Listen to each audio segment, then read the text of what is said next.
Hello, hi guys! Magandang hapon sa inyo lahat.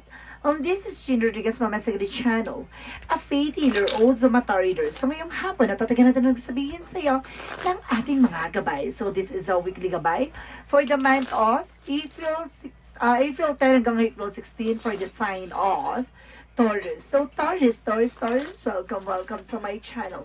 Ano kayang messages, advices ng spirit guides ang ating masasagap for today's video? Kanino kayang energy at kaganapan sa buhay ng mga Taurus ang ating mahagilap? So guys, this reading is a general reading lamang, hindi lahat makaka-resonate.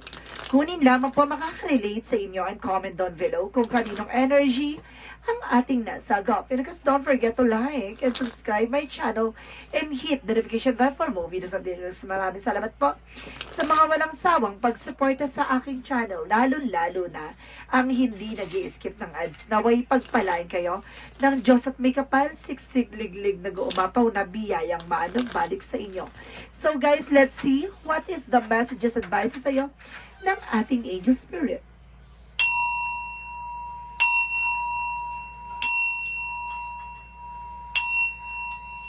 Angel Spirit Guide, please give information. Ano kayo gusto sabihin sa iyo ng ating mga baraha?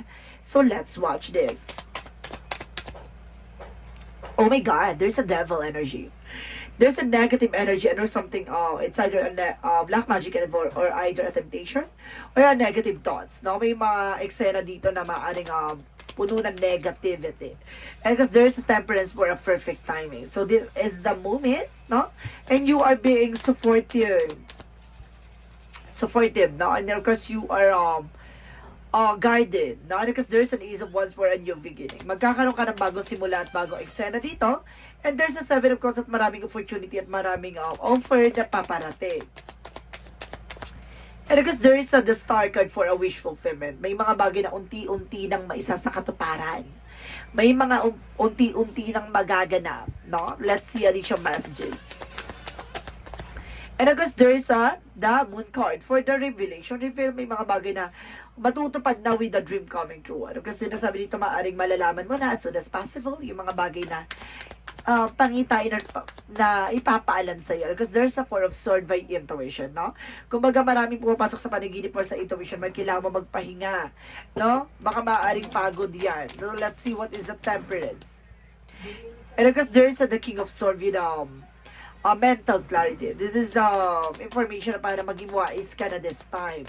Kasi putulin mo yung mga bagay na walang kaugnayan sa'yo or hindi nagbe-benefit sa'yo or hindi nagsiserve sa'yo. And the Ace of Wands is the King of Cups. So there's a devoted to 41st. So na magdadala sa inyo ng new beginning. No, see? Itong tao na to ay maaaring sunusuporta at ginagabayan ka. So let's see what is additional messages. Oh my God. Wait lang guys, ako ko yung cards at malaglag.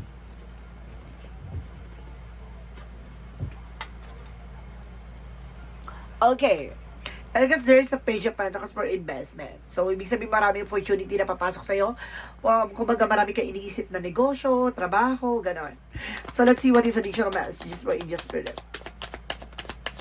And of course, there's the Sun card. Wow ha! There's the Star, the Moon, and the Sun. So, talaga nakaline up yung mga bagay na mangyayari sa'yo ngayong linggong to. Ibig sabihin, may mga bagay dito na maisa sa katuparan na agad-agad. No, maaaring bukas, makalawa. So, may mga bagay na ibibigay na sa'yo. No, at itong bagay nito ay nakatakda ng mangyari. And of course, there's a sound card with a your positive outcome. And of course, there's a success at maraming opportunity na papasok sa iyo. The star in the sun that rise, kumbaga rising from the ashes. Talagang ipagkakalab sa iyo pagkatapos ng mga pigati at sakripisyo mo, maaaring ito na yung magsisilbing liwanag mo. No? So, let's see what is the Moon card. So, there's the Two of Swords. So, there's an indecision. Kumbaga, malalaman mo na yung mga bagay na parang kung bakit ka nahihirapan sa pagdesisyon, no? So, let's see what is the Devil and Four of Swords. Bakit ito pumapasok sa intuition or sa panaginip? There's a Page of Swords. There's just the spying, looking, watching at you, no? May nag-i-stalk sa'yo. Kaya siya pumapasok sa panaginip mo kasi sinusuboy ba yan or yes, either ini-stalk kanila by social media. So, let's see what is the Temperance. And because that, King of Swords. So, there's the Seven of Swords. Mag-ingat ka at maging wise ka, maraming manluloko sa paligid mo at either niloko ka at tinarider ka na before. No, there's a sneakiness. I told you so. The Ace of Wands is because the Four of Cups ay the King of Cups. So, there's the Ace of Pentacles. So, there's a big money and big opportunity. Itong tao na to ay maaaring magdala sa iyo ng bagong eksena. So, let's see what is the Seven of Cups. So, because the Page of Pentacles. So there's the Eight of Pentacles, focus, no? Mag-focus ka sa ginagawa mo at the same time, mag-isip ka ng mga bagay o opportunity na alam mo magkakaroon ng expansion. So let's see what is the Star card and the Sun card.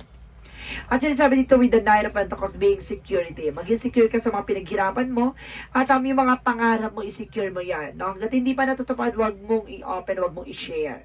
No? May mga tao kasi sa paligid mo na hindi natutuwa sa pagyabong or pag-angat mo. Yung iba dyan, hihilahin ka pababa, yung iba dyan, inggitera at ambisyosa pa. So let's see what is the Moon card. There was the Two of Swords. And because there's a Wheel of Fortune. So there's a good luck, no? Kumbaga maaring, nagkakaroon ka ng difficult decision that because may mga bagay na hindi para tama, no? May mga bagay na hindi pa para sa'yo. May mga bagay na hindi talaga nakalaan para sa'yo. And because there's a truth reveal. Ano kasi para sinasabi na pinapakita sa'yo ang katotohanan sa likod ng eksena na yan. The Wheel of Fortune is a good luck. And the Wheel of Fortune is a bless. And because the Wheel of Fortune is success and there is a wealth, no? So let's see what is the outcome. Ang pinaka-outcome nitong eksena na to is the judgment for a wake-up call. Parang ginigising ka sa katotohanan na you need to pay attention with the Two of Cups, with the partnership. No, kumbaga, kilalanin mo, no? Tuklasin at alamin mo yung mga taong pinakikisamahan mo, lalo-lalo ng mga kaibigan mong traidor. No, yung mga taong akala mo natutuwa sila sa pag-angat mo o yung achievement mo sa buhay, no tea. No, nanggigigil na yan kasi ayaw nilang nauungasan o nasasapawan.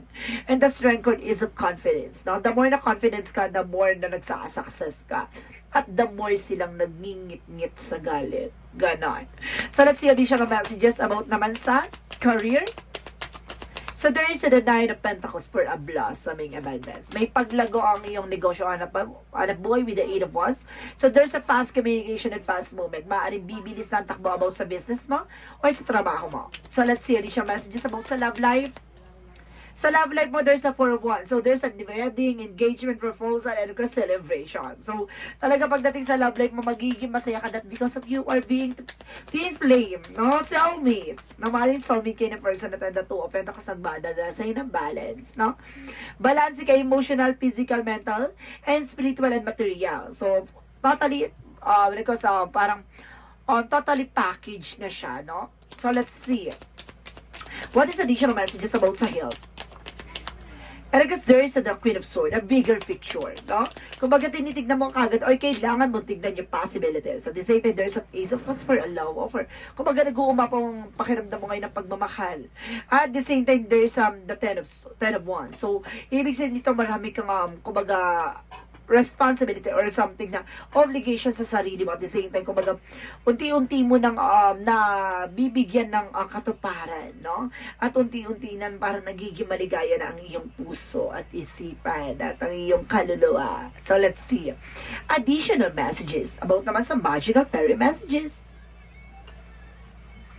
Magical fairy messages? May nagpapatugtog basta mo. Magical fairy messages represent what?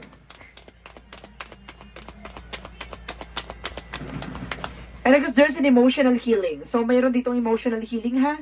Kumbaga, unti-unti ng, kumbaga, gumagaling ang iyong pakiramdam,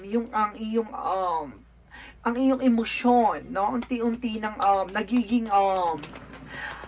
panatag at maganda ang pakiramdam. The vegetarian. So, kailangan mo na fruit and vegetable, ha? So, let's see what is the yin and yang oracle card. For yin and yang oracle card represent what? And there is a vanity and pride. Ito yung ego, no? Iwasan mo yung mga bisyo or walang kabuluhang bagay, no? Tutuwakan mo yung sarili mo at the same time yung business or trabaho mo. And there is a distance and because retreat or time out, no? Kailangan mo magpakalayo-layo or kailangan mong dumistansya sa mga taong hindi nagsiserve sa'yo. At the same time, there's a renewal, no? Kumbaga, hanapin mo ulit ang sarili mo, ano? Or else, kumbaga, bigyang buhay ang eksena with the nurture, no? Kumbaga, ipakita mo sa kanila kung ano yung hilig mo, kung ano ba talaga yung nais mo, no? So, let's see what is the synchronicities. For the synchronicities, let's see. Additional messages. Synchronicities. And kasi sinasabi dito with gratitude. So, be thankful. No? Kung ano man yung mga bagay na binibigay sa'yo, this is the world, no? The world, bagong mundo, bagong buhay. And of course, there's a night vision. So, meron ka talagang panaginip or marami pupasok sa panaginip mo. No, na may mga paalala. So, let's see what is additional messages for Archangel Raphael. Messages. Archangel Raphael messages for you is hydrations, no? Kumbaga kailangan mo ng mga tubig-tubig ha, kailangan mo ano kasi kumbaga kulang ka na ata sa tubig.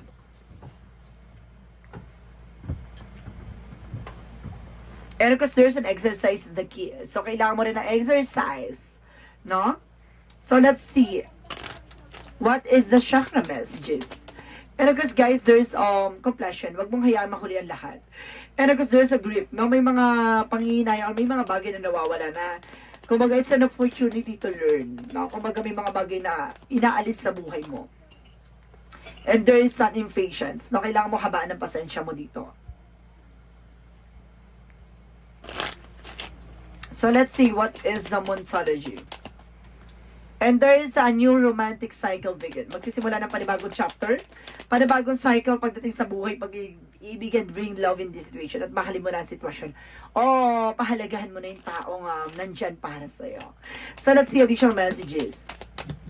And I guess there is the activated earth. So there's a trust where you led, no? Kumbaga kung para saan ka o kung saan ka nararapat ilalagay ka ng ating Panginoon, kaya magtiwala ka. Kung bakit ka nandiyan sa situation na yan, may dahilan yan. Kaya ipagkatiwala mo. At of course, malumaban ka at ipaglaban mo kung ano man yung mga bagay na meron ka ngayon. And there's a study. Marami kang matututunan. Marami ka pang malalaman. And there's a crystal. Baka makatulong din ang mga gemstones. And of course, crystal stones, and of course, natural stone for healing energy. So let's see. What is additional Archangel Michael messages? And of course, there is some right about your thought and feeling. So, kumbaga, sundin mo yung nasa puso't isip mo. And I guess there is your children are watch over by angels, no? Yung mga gabay, mga bata dito, mga anak mo, kapatid mo, tinutulungan ng ating mga gabay, ginagawa yan. And of course, there's a pay attention to your dreams, no? Tumuto ka sa mga pangarap mo.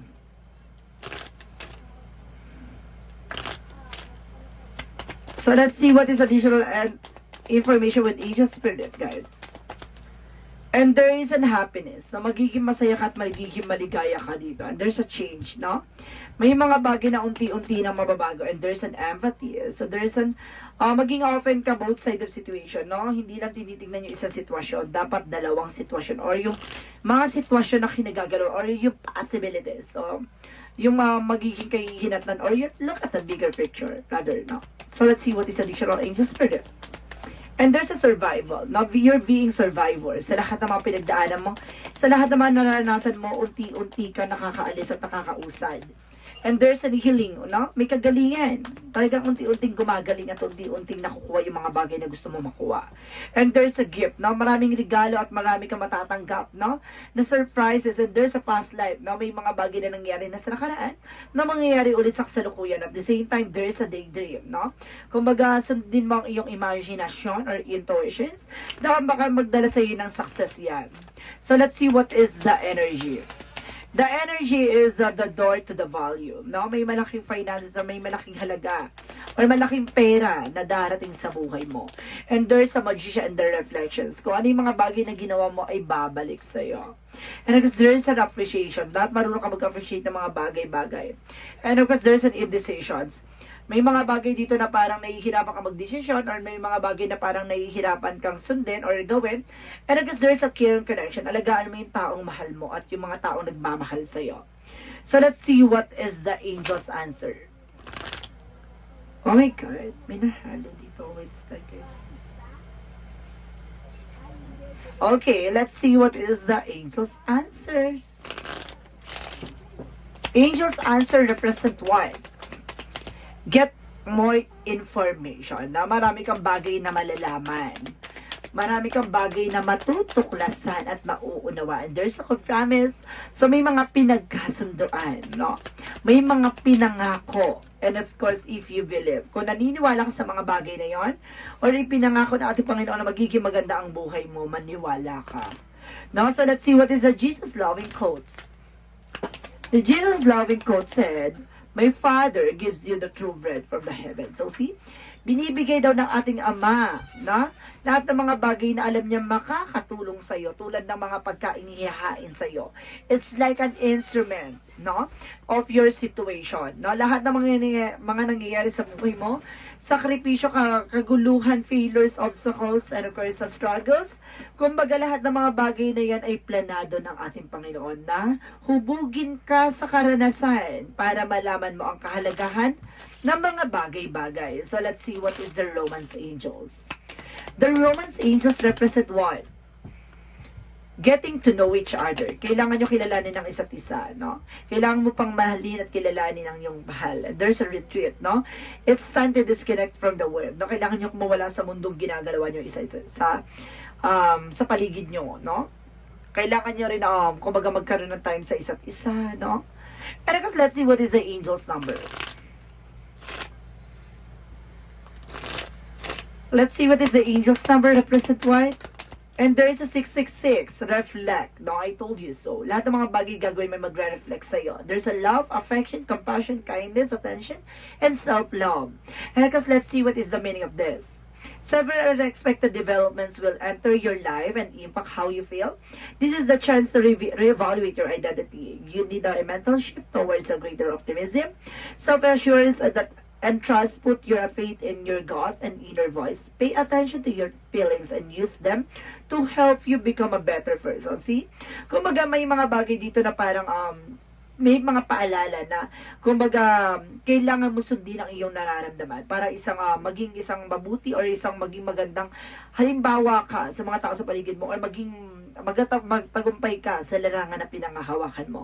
Na parang unti-unti niyang minuhubog ka sa kaalaman at karanasan, no? At para malaman ang iyong kakayanan, no? At unti-unting mahubog ka sa mga bagay-bagay na hindi mo inaasahang kaya mo palang gawin, no? And because there's an unexpected development, may mga bagay na unti kang natutuklasan sa sarili mo, no? There's a discoveries and self-inventories, no? Marami ka pang malalaman na akala mo hanggang dun ka na lamang, no? Kumbaga may mga bagay na ipapakita sa iyo na hindi ka para lang sa ganong eksena, no? Para ka sa isang matagumpay at masaganang pamumuhay na ipagkakalob sa inang ating pong may kapal. Kailangan mo lang sundin at alamin yung mga bagay-bagay na ginawa mo ay makaakibat nito ay sakripisyo, karanasan, no? Kabiguan, at mga magagandang mangyayari sa iyo sa hinaharap, no? There's a success and wish fulfillment. Kasi being wealth, no? Kumbaga magiging masagana ka. So let's see what is the messages of life. So there's an openness, no? So sinasabi dito na bukas palad mong i-offer ang iyong kalooban, ang iyong sarili sa ating Panginoon. At sinasabi dito, I know that when one door closes, another opens. So I trust the universe. I trust myself. I trust life no matter what has gone before. I have faith that something better is on this way. My willingness to release the past prepares me to accept the many opportunities God's opened before me. So see, bago pa ibigay sa iyo ng ating Panginoon, alam niya na lahat ng mga bagay na binibigay sa iyo on offer ng ating Panginoon, lahat ng mga bagay na yun, it's an instrument, no? To make you a better person, no? To make you a better version of yourself, no? Kumbaga gusto niya maging mabuti at maging maganda ang kahihinatnan mo at maging maganda at maunlad kang tao, no? Kumbaga may mga bagay na maunawaan ka lang dito.